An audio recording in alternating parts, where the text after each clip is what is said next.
அஸ்ஸலாமு அலைக்கும் வரஹ்மத்துல்லாஹி வபரகாத்துஹு. அன்புள்ள சகோதரர்களே, கவாயிதுல் அர்பா, அதாவது 4 அடிப்படைகள் என்று சொல்லக்கூடிய பிரபலமான நூல்ல உள்ள பிழைகளை நம்ம பார்க்க போறோம் இன்ஷா அல்லாஹ். நல்ல ஒரு நூல், சிறந்த ஒரு நூல், நிறைய பலன்கள் இருக்கக்கூடிய ஒரு நூல். பேசிக்காக எல்லாருக்குமே நிறைய விஷயங்களை சுருக்கமா ஷார்ட்டா சம்மரி சொல்லக்கூடிய ஒரு நூல். இருந்தாலும் அதுல இருக்கக்கூடிய பிழைகளை நம்ம தவிர்த்துக்கிட்டு மீதி உள்ள நல்ல அடிப்படைகளை நம்ம எடுத்துக்கொள்ளலாம். சில பேருக்கு ஷாக்கிங்கா இருக்குனது, இதுல போய் பிழைகளா அப்படின்னு சொல்லிட்டு. ஆமாங்க, பிழைகள் யார் செஞ்சாலும் பிழைகள் தான். முதலாவது விஷயம் என்னன்னா, முஸ்லிம்களை காஃபிர் என்று சொல்லக்கூடிய ஒரு அபாயம், தக்ஃபீர் செய்வது. சரிங்களா? இந்த நூல்ல சில முஸ்லிம்கள் தவசுல் செய்யறாங்க, அப்புறம் வலியுல்லாக்கு நேர்ல போய் மன்றாடுறாங்க, இது போன்ற செயல்கள் எல்லாம் செய்யறாங்க என்பதால அவங்கள முஷ்ரிக்குகள் போல என்கிறார் ஆசிரியர் அவர்கள், கிதாபுடைய ஆசிரியர். இது மிகவும் அபாயகரமான வழி. நீங்கள் யாரையும் காஃபிர் என்று கூறுவது மிகுந்த கவனத்துடன் செய்ய வேண்டியது, உலமாக்கள் செய்ய வேண்டிய ஒரு விஷயம். அதுவும் இது போல உலமாக்கள் பல டேர்ம் யூஸ் பண்ணிருக்காங்க. இது ஒரு முன்கர், இது ஒரு பிதா, இது ஷிர்குல் அக்பர் என்று கூட சிலர் சொல்லியிருக்காங்க. ஆனால் தக்ஃபீர் செய்யல, காஃபிர் என்று சொல்லல. ஸோ இந்த அடிப்படையை நீங்க பார்க்கலாம். இரண்டாவது, குரான் வசனங்களை தவறாக பயன்படுத்துவது, மிஸ்மேட்ச் பண்ணுவது. இந்த நூல்ல பாத்தீங்கன்னா மக்காவுடைய முஷ்ரிக்கள் மீது வந்த வசனங்களை இன்றைய முஸ்லிம்கள் மீது பொறுத்த ஆசிரியர் முயற்சி செய்கிறார். ஸோ இன்றைய முஸ்லிம்கள் அல்லாவையும் நபியையும் நம்பிக்கை கொள்றாங்க. அவர்களை முஷ்ரிக்கள் போல சொல்லும் போக்கு சரியான போக்கு அல்ல, கரெக்டான அனாலஜி இல்லை அது. அடுத்தது, தௌஹீதை 3 வகைகளாக பிரித்து கூறுவது.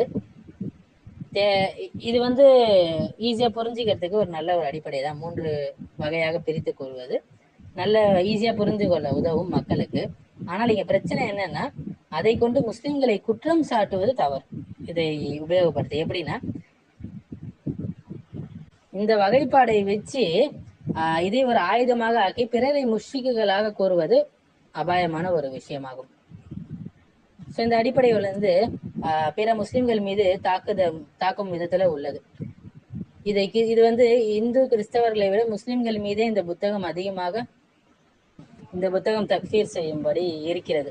அடுத்த ஒரு முக்கியமான விஷயம் என்னன்னா, இது எந்த நிலையில எழுதப்பட்டதுன்னு பாத்தீங்கன்னா, 18ஆம் நூற்றாண்டு அரேபிய அரசியல் சூழல்ல சவுதி அதிகாரம் நிலைநாட்டும் நோக்கத்துல அந்த பின்புலன்ல எழுதப்பட்ட ஒரு புக்கு. அதை புரியாமல் கையில் எடுப்பது டக்குன்னு என்று முஸ்லிம்கள் ஒற்றுமையை பாதிக்கக்கூடிய ஒரு விஷயமாக அது இருக்கிறது.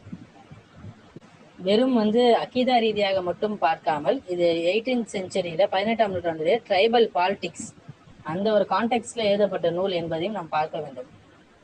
அடுத்தது, இது எழுதப்பட்ட இந்த டோன் பார்த்தீங்கன்னா ஒரு ஹார்ஷ் கிரிட்டிக், அதாவது கடுமையான மொழியை பதத்தை யூஸ் பண்ணக்கூடிய, குற்றம் சாட்டக்கூடிய பாணி, விமர்சனம் செய்யக்கூடிய பாணியில எழுதப்பட்டுள்ளதை நீங்க பார்க்கலாம்.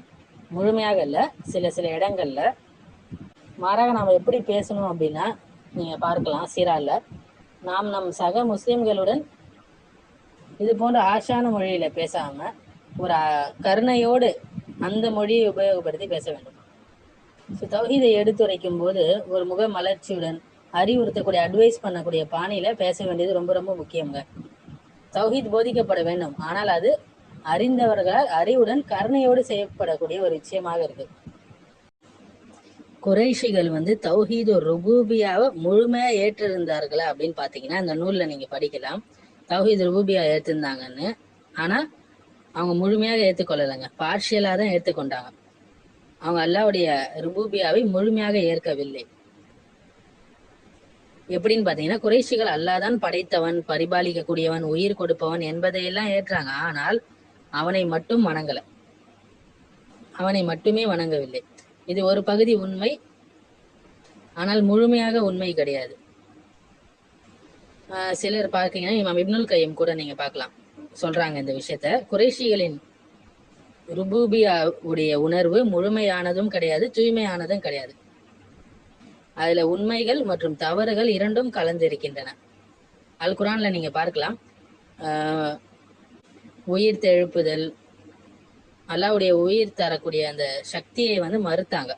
சூரத்துல் ஸுஹ்ரூஃப்ல 43வது அத்தியாயம் 87வது வசனத்தை நீங்க பார்க்கலாம். அவங்களிடம் உங்களை யார் படைத்தார்கள் என்று கேட்டால் அவங்க சொல்லுவாங்க அல்லாஹ் என்று. ஆனால் அவர்கள் எப்படி திரும்ப கொண்டு செல்லப்படுகிறார்கள் என்பதை பாருங்க, திரும்புறாங்கன்னு பாருங்க என்ற பேர் அல்லாஹ் சொல்றான். படைப்பு வந்து அல்லாவிடம் இருந்துதான் என்று சொன்னார்கள். ஆனால் உயிர் தெழுப்புதல் என்றும் மறுமை இல்லை என்றும் அவங்க மறுத்தாங்க.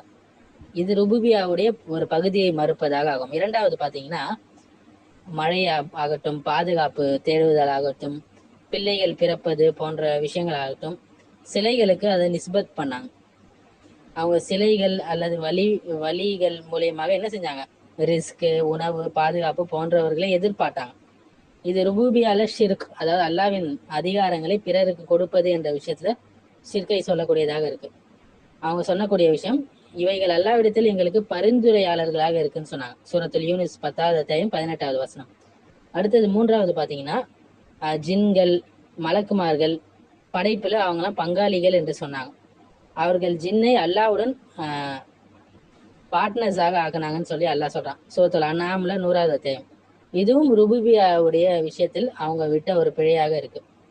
குறைஷிகள் அல்லாஹ் உண்டு என்று நம்பினாங்க. ஆனா அவங்க நம்பிக்கை முழுமையாகவும் தூய்மையானதாகவும் இருக்கல. அவங்க ஒரே நேரத்துல அல்லாஹ் மற்றும் பிற படைப்புகள் ரெண்டுத்துக்கும் அதிகாரம் கொடுத்தாங்க. இரண்டு விஷயங்கள், அல்லாஹ்க்கு மட்டுமே அந்த அதிகாரத்தை கொடுக்கல, மற்றவர்களுக்கும் அந்த அதிகாரத்தை கொடுத்தாங்க. இது ருபூபியால அவங்க விட்ட பெரிய பிழையை குறிக்கிறது. இதுல இருந்து என்ன தெரியுதுன்னா, அவங்க முழுமையான தௌஹீத் ருபூபியாவை ஏற்கவில்லை.